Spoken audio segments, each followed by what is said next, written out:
believe you said that we would all be better off if our wealth was dispersed amongst.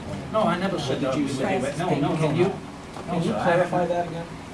Clarify, because I went back to the essential principles of good personal economy, which has been written by Sir Francis Bacon, let alone written by Adam Smith. And that is, a nation is the more vastly improved and better when there is a greater extent of monies spread amongst the citizen body. That does not mean a dispersion of wealth, does it? It means simply the allowing of incentive and personal industry.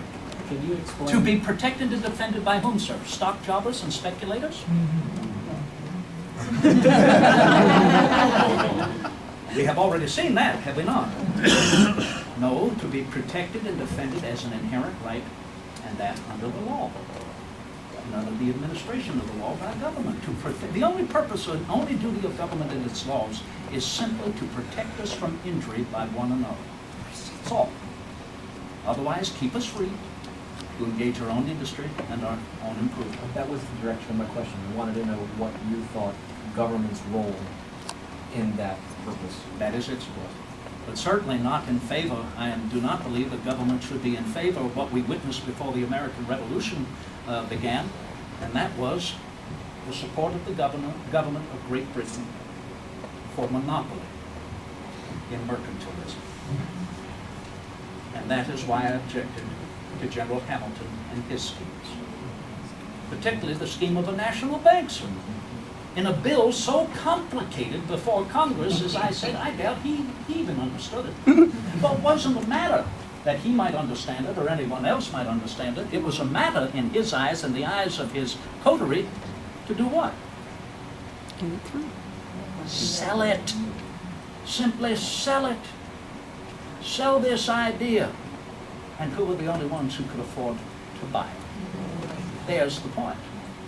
To appoint themselves even the board of directors of this national bank, and thereby, though General Hamilton told me, because I accepted his assumption bill with the caveat that our nation's capital would be seated below the line drawn by Messrs. Mason and Dixon in the land of farmers, not in the centers of the counting houses. I accepted his assumption bill so long as the deficit of this nation could be paid off within a time, and he assured me of that.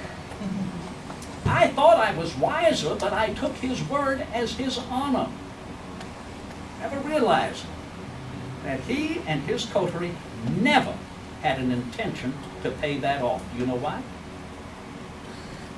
As a man of business, you may, it continues to hold everyone beholden unto it. That's true.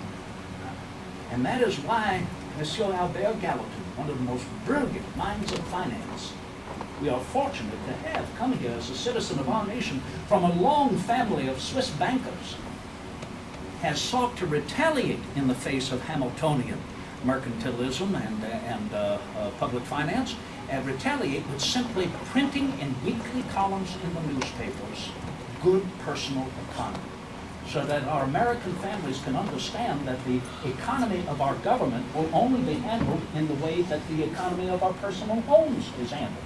His weekly columns continue to reiterate over and over and over again three essential principles of good personal economy.